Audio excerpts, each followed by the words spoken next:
A millionaire widower followed his nanny after work. What he uncovered changed his life forever. Carol, wait.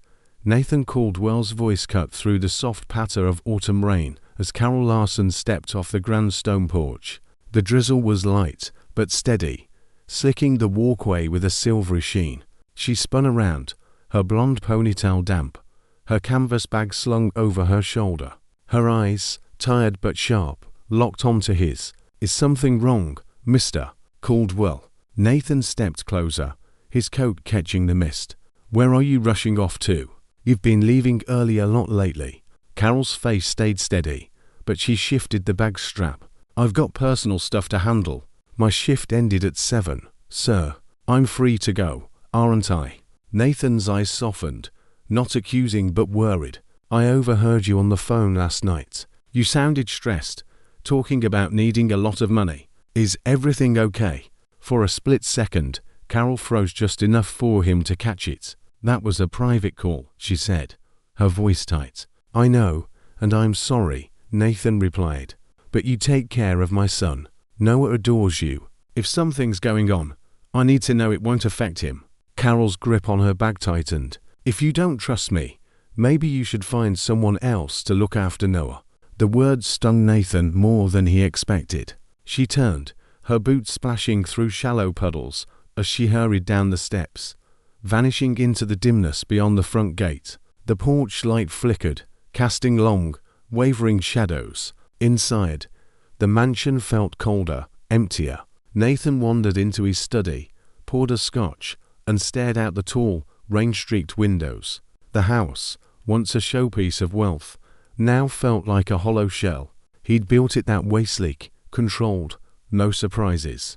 But Carol, she was different. In the 6 months since she'd started, she'd brought something he hadn't known he craved: warmth. Noah, who'd been so quiet since his mother's death, was laughing again, playing, smiling all because of her. That morning, Nathan had lingered in the hallway, watching Noah in his pajamas tug at Carol's hand. "Can you stay tonight? Just till I fall asleep," he'd whispered. Carol had knelt, her smile soft, tucking his stuffed rabbit under his arm. "Not tonight, sweetheart, but I'll be back first thing tomorrow. Promise." Nathan's chest had warmed, a flicker of hope stirring. But now, after a quick exit, and that cryptic phone call, doubt crept in. He replayed her words, "I need it soon." "No, I can't ask anyone else. I'm doing everything I can." No mention of an emergency, just urgency, desperation. His mind screamed to protect Noah, but his heart wasn't so sure. Carol had been nothing but kind, yet secret, especially about money, rarely ended well. He'd learned that the hard way after his wife, Jennifer, and others who'd shifted once they saw his wealth. His fingers brushed the security panel. A few clicks, and the screen glowed with footage from the day before. Carol arriving on time, brushing Noah's hair, sorting craft supplies, reading bedtime stories. Nothing off, nothing suspicious except that call. She'd stepped onto the back terrace, phone pressed to her ear, unaware of the camera. "I'm trying," I said, "I'm trying. I just need more time. Don't give up on me." Nathan paused the clip, her strained voice looping in his head. Not fear, but pressure, raw and heavy. He stood, scotch forgotten, and grabbed his coat and keys. He didn't want to be the guy who doubted good people, but if Noah was at risk, he had to know.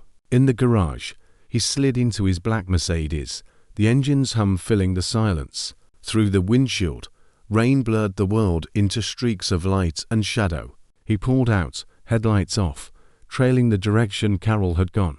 Maybe she was just struggling. Maybe she had a past she was hiding. Or maybe she was exactly who she seemed. And he was about to unravel something that would flip everything he thought he knew. Tonight, he'd follow her. Tonight, he'd find the truth, even if it shattered the fragile connection he'd started to feel. Nathan's Mercedes idled to blocks from the mansion, engine low, headlights off. Rain traced lines down the windshield as he watched Carol board a city bus, her canvas bag clutched tight. She didn't glance back. He followed at a distance, heart pounding. This felt wrong, like a betrayal, but the suspicion wouldn't quit. She was hiding something, needed answers. The bus wound south, past Seattle's sleek skyscrapers into older, rougher neighborhoods. Nathan's grip on the wheel tightened as Carol stepped off in a rundown district. Cracked sidewalks, flickering streetlights, graffiti-scarred buildings. She crossed the street and entered a faded blue building with a crooked sign. Hope Haven Community Center. Nathan parked across the street. Through rain-speckled windows, he saw a gray-haired woman greet Carol warmly, ushering her into a bright room filled with kids. Some sat on mats, others scribbled with crayons. Carol knelt among them, pulling books, markers, and paper dolls from her bag. A shy girl hesitated, then inched closer as Carol helped her draw a stick figure house with flowers out front. Carol's smile was gentle, patient, real. A boy sneezed, and without a second thought, she wrapped her own hand-knit scarf around him, one Nathan had seen her knitting during lunch breaks at the mansion. She hadn't made it for herself.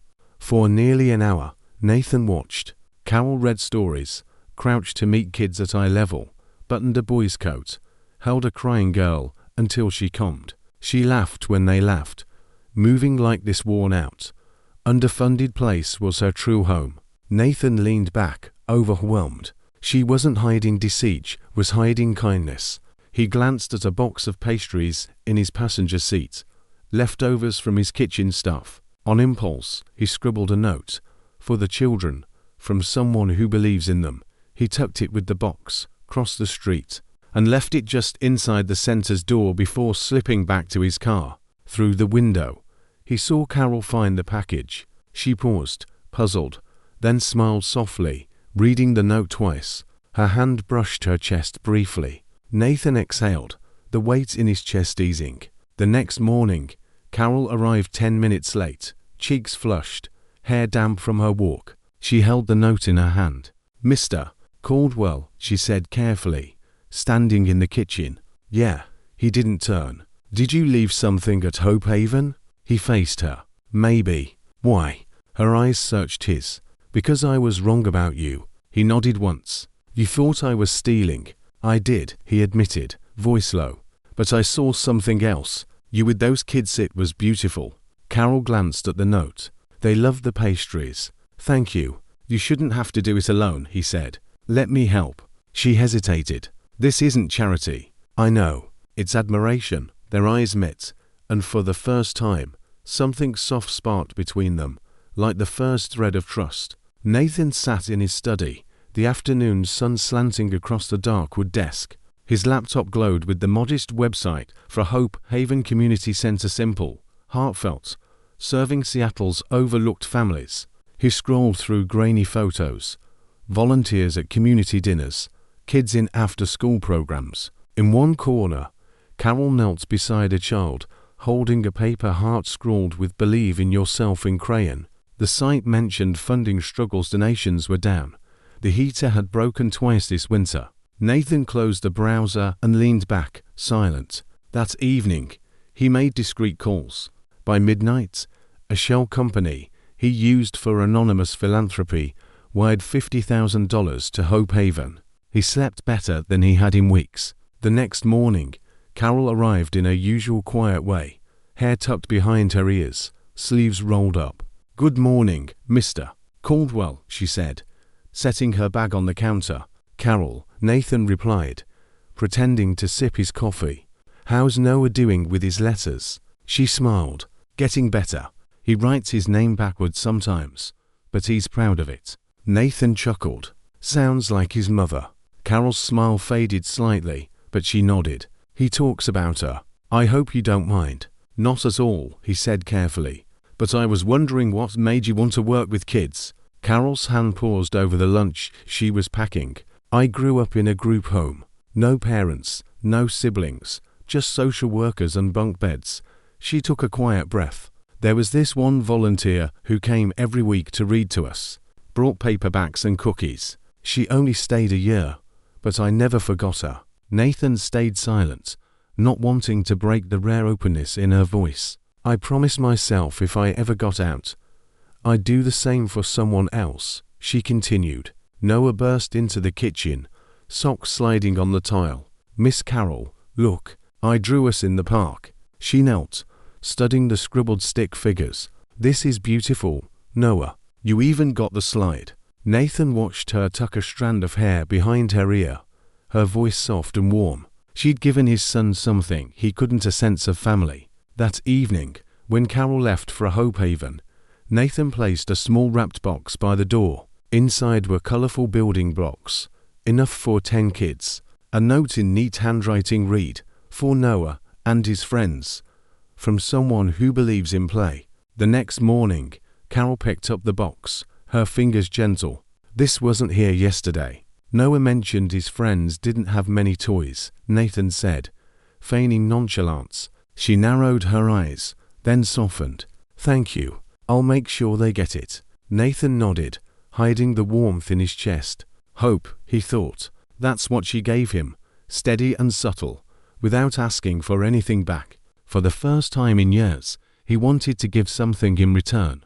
Morning light spilled through the Caldwell living room's tall windows, painting golden patches on the floor. Noah sat with his coloring book, Carol kneeling beside him, reading from a picture book about a bear building a treehouse for his friends. Nathan leaned against the doorway, watching. There was something calming in Carol's voice, grounding in how Noah leaned into her side. When the story ended, Carol ruffled Noah's hair. "Go wash your hands before breakfast, okay, buddy?" Noah nodded and scampered off. Nathan stepped forward. "You're really good with him." Carol looked up, surprised. "Thank you." He hesitated.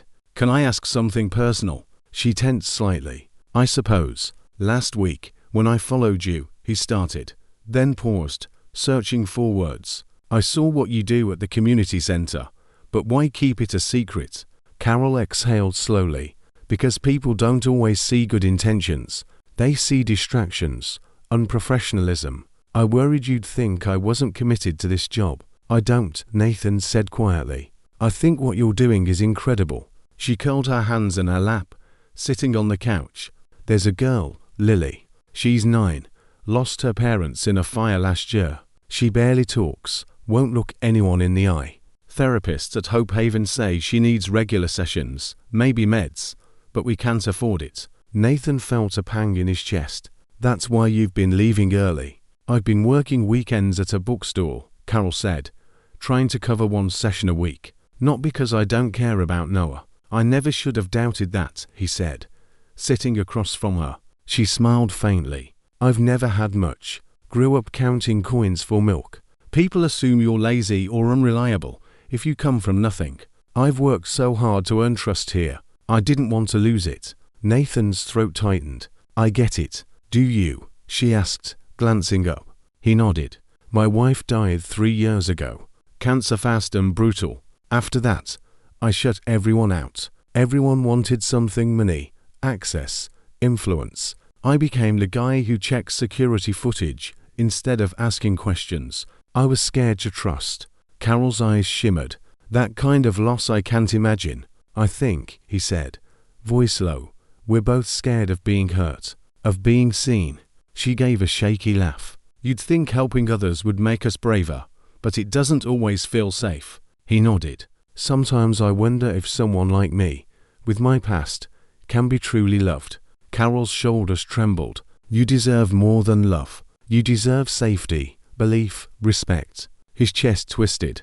"You don't know how much I needed to hear that." He didn't reach for her hand, but something shifted, a fragile thread of trust weaving between them. That afternoon, Nathan called a private therapy network. Through an affiliated non-profit, he sponsored Lily's treatment weekly sessions with a trauma specialist, fully covered, no name attached. The next time Carol returned from Hope Haven, her eyes were red but bright. The therapist said they got a grant for Lily, a full scholarship. "I don't know who arranged it." Nathan smiled. "Sometimes good things find good people." They didn't say more, but the quiet healing was there, built not on grand gestures, but on being truly seen. The morning air in the Caldwell estate felt heavy, like a storm that never broke. Carol moved through the kitchen, preparing Noah's breakfast with practiced precision. Nathan watched from across the marble island, coffee cooling in his hand. "Carol," he said, clearing his throat, "I've been thinking." She glanced up briefly. Yes, Mr. Caldwell. I want to offer you a new role, household manager. Higher pay, few hours. It'd give you time for your studies and Hope Haven. Carol froze, her hand hovering mid-reach for the toaster. You've done so much for Noah, for me, he continued gently. I want to support your dreams without you burning out. For a moment, she was silent. Then she placed the bread in the toaster and turned away. I appreciate it, truly, but I have to say no. Nathan's brow furrowed. Why? Because I need to do this on my own, she said, back still to him. If I rely on your generosity, I don't know if I'll ever stop feeling small. Small, he echoed, confused. Like I don't deserve to be here, she said quietly. Like it's all charity, not merit. Nathan's heart sank. That's not how I see you, but it's how I see myself, she whispered. From that day, something changed. Carol stayed professional, polite but distant. No more lingering to read with Noah. No more casual chats over coffee. Her smiles were brief, her answers clipped. Nathan felt the absence like a cold draft. He tried to reach her. How's Lily doing? He asked one afternoon. Improving, Carol replied, not looking up from the dishes. Your classes? Fine. It was like talking through a wall. He told himself to respect her boundaries, but at night, the house felt louder, emptier. Noah missed her stories. Nathan missed her laugh. The spark between them had dimmed, and he didn't know how to reignite it. Weeks dragged on in a quiet, aching rhythm, like a farewell left unsaid. Then one Wednesday morning, Carol stepped into Nathan's study, clutching a folder to her chest. I need to talk to you, she said, her voice steady but soft. Nathan stood slowly. Of course, I'm giving my notice. The words hit like a blow. I've been accepted into a part-time social work program at the university, and Hope Haven needs more of me now that we're expanding services. It's time. He swallowed hard. You're leaving. I'll stay 2 weeks to train a replacement, she added quickly. Noah deserves a smooth transition. Nathan nodded, hands trembling slightly. I see. She hesitated. I'm grateful for everything, Mr. Caldwell. You've been more generous than I ever expected. He forced a tight smile. I only wanted the best for you. Carol's lips parted, as if to say more, but she didn't. She turned and left, leaving him staring at the empty doorway. That night, Nathan sat at his desk long after the house fell silent. He pulled out cream-colored stationery and wrote slowly, deliberately. To whom it may concern, he began. The letter of recommendation was glowing, honest, praising Carol's dedication, her integrity, her impact on a grieving child and a fractured home. He sealed it in an envelope, then slipped it into another addressed to a prestigious scholarship foundation. A note inside read, her past should not define her future. She is the kind of person the world needs more of. Help her get there. She deserves every dream she dares to chase. He didn't sign it. 2 days later, Carol received a scholarship award letter at Hope Haven. She stared at it, stunned, then noticed the enclosed recommendation, her name in Nathan's familiar script. No signature, but she knew. Pressing the paper to her chest, her eyes closed, heart swelling and breaking. He was letting her go, respecting her choice, supporting her still. It made her question everything she thought she knew about strength, love, and being truly seen. The autumn sun filtered through thinning leaves, casting golden light across the park. Nathan spotted Carol near the community garden, her blonde ponytail swaying. She knelt beside Lily, guiding the girl's hand over a picture book. Kids laughed and shouted around them, but Carol stayed calm, her soft voice an anchor. Nathan approached slowly, unsure if he belonged in her world. She looked up as she reached the playground's edge. Nathan, she said, surprised. I hope I'm not intruding, he said, hands in his pockets. Carol stood, brushing leaves from her jeans. You're always welcome here. This park's for everyone. I needed to see you, Nathan admitted. To say something I should have said a long time ago. She gestured to a nearby bench. They sat, a comfortable distance between them. Lily waved and ran to join friends by the swings. I followed you that first night, Nathan said after a pause, When you left early with your bag. Carol's shoulders tensed. I thought you were hiding something, he went on. I've seen people take advantage before, people I trusted. I was afraid. She nodded slowly, not meeting his eyes. But then I saw you with those kids, he said, voice softening. It changed me. You taught me more about kindness in one night than I've learned in 35 years. Carol's eyes shimmered. I knew you didn't trust me. I felt it. And I hated that I cared. Why didn't you tell me the truth? Nathan asked. Because I was afraid too, she whispered. Afraid you'd see me as a charity case, a poor girl with a sad story. I didn't want your pity. I didn't want to be a project. You never were, he said fiercely. I grew up being told I wasn't in my shoes to worn. My lunch is too small, my dreams too big. I swore I'd never let anyone define me by what I lacked. Nathan exhaled. I know about walls. After my wife died, everything fell apart. I couldn't save her, couldn't shield Noah from the grief. I locked everyone out, thought safety meant being alone. Carol's gaze softened. I watched you bring life back to this house, he continued. You gave Noah his laughter, gave me hope, and somewhere along the way, I fell in love with you. Carol gasped, her hand covering her mouth. But I was too afraid to admit it, he added, because I thought you'd never want someone like me broken, wealthy, but empty. A tear slid down her cheek. You think I'm not afraid. You think I haven't fallen in love with you too, and told myself it's impossible. He reached for her hand, hesitated, then took it gently. Then why are we letting fear win? She blinked back tears. Because love like this feels too big, too risky. He squeezed her hand. But it's real, isn't it? Carol nodded, eyes locked on his. Yes, it's real. They sat in silence, hands entwined, children's laughter ringing like music. The distance between them wasn't a chasm anymore, it was a bridge. Nathan pulled a small leather-bound notebook from his coat. I've been keeping this, he said, writing down what you say to Noah. When he's scared, when he misses his mom, when he doubts himself. Carol opened it slowly. Inside, in Nathan's neat handwriting, were quotes. You're stronger than you think. Being kind is the bravest thing you can be. No storm lasts forever. On the last page, you're my inspiration. She clutched the notebook, tears falling freely. I don't know what the future holds, Nathan said, voice thick, but I know I don't want to face it without you. She leaned into him, head on his shoulder.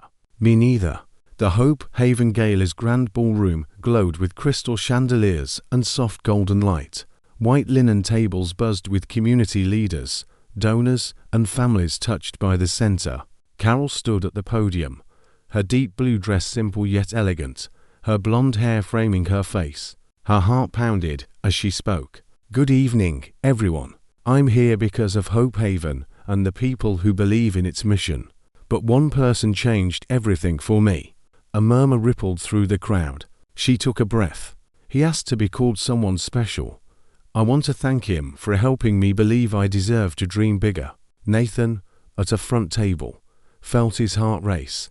Where suspicion once sat, now pride and anticipation bloomed. He raised his hand in a subtle wave, hidden behind his champagne flute. Carol's voice softened. Thank you for reminding me my past doesn't define my future.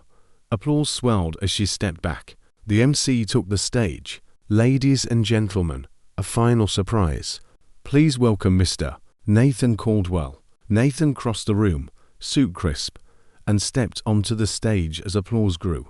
Good evening, he began, voice clear. I'm humbled to be here. Months ago, I anonymously supported Hope Haven because I believed in its mission. I met a woman who embodies it: compassion, resilience, love. Her name is Carol Larson. Carol's hand flew to her mouth. The crowd leaned in. I followed her to this park, to Hope Haven, to see how she held our children together. Nathan continued. I was wrong to doubt her. Her story is nothing but beautiful. His voice thickened. Carol, I'm sorry for not trusting you sooner. I fell in love with your kindness before I understood it. I love you, and I want the world to see who you truly are. The room held its breath, then erupted in applause, soft then soaring into a standing ovation. Carol's eyes glistened. Nathan offered his hand. She stepped forward, heart racing. He guided her beside him. Noah waddled up, wrapping Carol's waist in his small arms. "Mommy," he called, loud enough to hush the crowd. Gasps spread. Carol knelt, tears streaming, as she hugged him. Nathan wrapped an arm around them both. "They are my heart," he said. "They are my family." Nathan reached behind his back, pulled out a velvet box, and knelt. "Carol Larson, will you marry me? Will you let Noah and me build a life of trust, love, and purpose with you?" Cheers erupted. Carol nodded, tears falling. He opened the box, revealing a delicate ring engraved with 3 names: Carol, Nathan, Noah. He slipped it on her finger, and they shared a gentle kiss as cameras flashed, the room soaring with joy. Nathan cleared his throat, voice light but full. "Before we lose the moment, I'm establishing the Carol Larson Scholarship Fund to honor Carol's dedication. It'll support orphaned and low-income kids in pursuing college dreams, because everyone deserves hope." The crowd roared. Carol, stunned, covered her mouth. Nathan swept her into a warm hug. Noah grinned, clinging to her waist. The family stood together, soaking in the celebration. A month later, the Pacific sun dipped low, casting golden hues over the waves. Carol walked barefoot along the beach, hand in hand with Nathan, Noah skipping ahead, his laughter bright against the ocean's song. Hope Haven thrived. Carol had taken a leadership role. Nathan stepped back from corporate life, investing in people instead. Noah's nightmares were gone, replaced by bedtime stories and morning hugs. Nathan paused, turning to Carol, his eyes catching the sunset's fire. "There's something I want to ask." She smiled, amused. "Another surprise." He nodded, pulling a velvet box from his jacket. Inside was a simple ring with a tiny carved star. "A star," she whispered. "For hope," he replied. "For the light you brought us. Carol, will you marry me? Will you be our home?" Tears welled as she laughed. "Yes, Nathan. 1,000 times yes." Noah ran back, seeing Nathan slip the ring on her finger. "Are we a family now?" he asked, eyes hopeful. Carol knelt, pulling him close. "We always were, sweetheart." Nathan wrapped his arms around them, the 3 framed by sky and sea. Later, Noah drew in the wet sand, 3 stick figures holding hands under a smiling sun, with "my family" scrawled above. Nathan read it, then turned to Carol. "I was so afraid to trust, to feel.